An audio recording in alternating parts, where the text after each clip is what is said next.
Hi, guys. Good morning. I'm excited to spend some time with you here on Seesaw, talking about some things that we're going to be working on today. So, we love seeing your workspaces yesterday, and all of you have done a great job, and it is kind of fun to set up a new space to do this new learning. So, the first thing I want you to do this morning is I want you to find your ELA spiral. And I brought a spiral from school, and I have been writing in it constantly during meetings with Mrs. Green online and talking with Mrs. Freebie and writing down notes and my to-do list. So I want you to grab your ELA spiral, and we're going to spend some time writing this morning and kind of journaling like we've done before when we've done a quick write. And I want you to put the date at the top so you can see on mine. Here I have the date written up there at the top. And you're going to write about several things. So I wrote down some different questions. So if you want to write these things down and then start your journaling, you are more than welcome to. I want you to spend some time kind of writing and journaling about how do you feel about this new way of learning. So I titled mine, How I Feel About E-Learning at Home. So you can write down your positives and your negatives and tell me what you like about it. Tell me maybe what you don't like about it. And you're telling yourself too. And so we can look back on this writing later and think back on this time. It'll be kind of cool to look back. So we're going to be doing a lot of these type of reflections. And I know we've only had one day of it, but I think our feelings will change over time. So let's just do, it doesn't have to be very long, just writing about how do I feel about this new e-learning at home. And when you finish that, on that same page, I want you to write down 3 things that you're grateful for, because it's always important for us to count our blessings when we're dealing with things that are hard. So I want you to write down 3 things that you are grateful for. And that's what my second thing is. So how do I feel about this new way of learning? And we're calling it e-learning because we're on electronics. And then 3 things that I'm grateful for.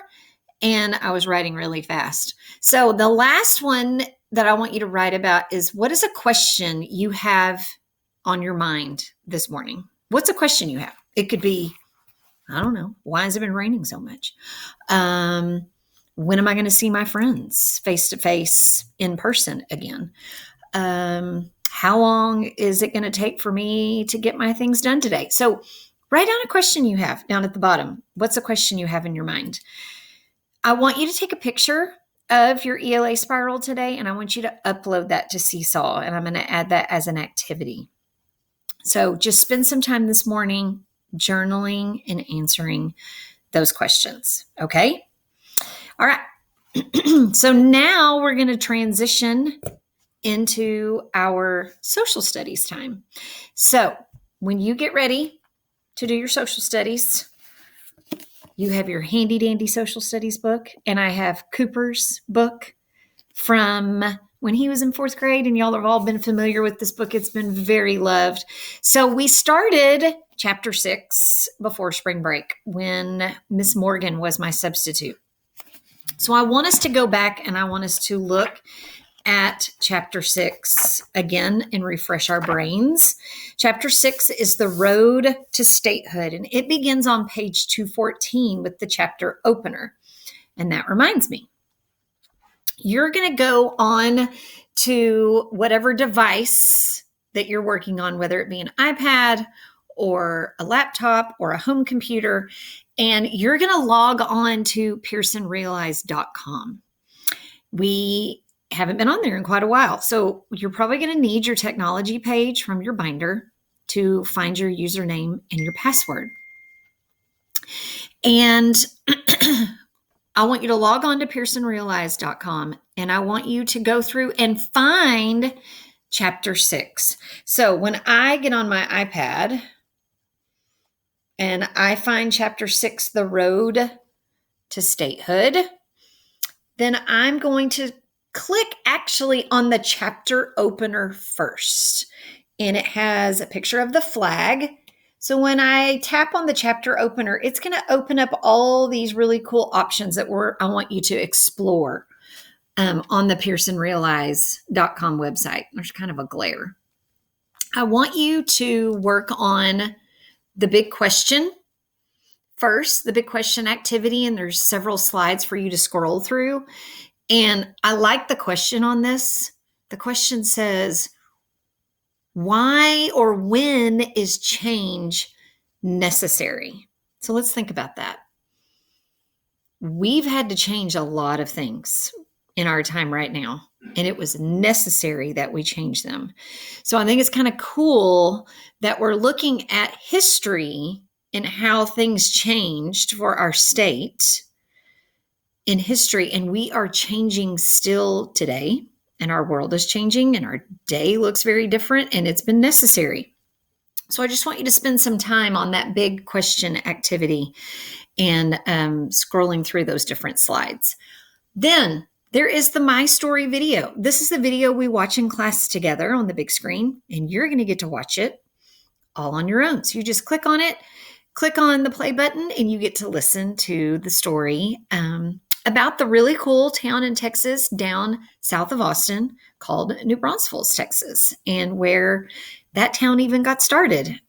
So watch that and be thinking about how much change those people had moving from their home country of Germany all the way over to Texas and starting a new colony. So that's a great video. Then you can do the vocabulary preview, and it just previews some of our vocab words in chapter 6. So when you finish those 3 activities under chapter opener, you're going to click add a chapter opener, and you're going to go to lesson 1. Lesson 1 has the I will know question, which is also in your book on page 219. It says, I will know that people in both Texas and the United States had differing opinions about whether Texas should be independent or become a part of the United States. And we talked about that in our play. We know that we became eventually the 28th state. So that's what this lesson's about. And I want you've got 2 choices. You can either go back and read through lesson 1 on your own, or you can go to the student e-text with audio and open a new window. And now it's asking for a login for the active ebook. I believe it should just be your login for PearsonRealize.com. Earlier, it didn't ask for that. For some reason, it kicked me out. So you can enter your username and your password, and then you can hear the text from the book, which is kind of cool, and you can follow along that way. So I'm going to get out of that. Here's what it looks like once you get to the audio ebook. I don't know if it's going to show you or not. I played it earlier today and it was working, but my internet is kind of slow right now. So you can either read through lesson 1 or listen to it using the student e-text. When you get to the end of the lesson, there are 3 got it questions, question 10, 11, and 12. If you did not answer 10 and 11 on page 225 with Miss Morgan, I want you to go ahead and answer those. And I want you to take a picture of it. Question 12 is a little bit different one. It's an advertisement page, and we are at this point right now, we're not going to do number 12 at this point. So I think that's all I've got for you today. You've got plenty to explore on PearsonRealize.com. If you have any questions, feel free to either ask a question through Seesaw or have your mom or dad email me a question, and then we will also see you today at 1:00 on Zoom. All right, check your assignments off and your checklist, and have a great day.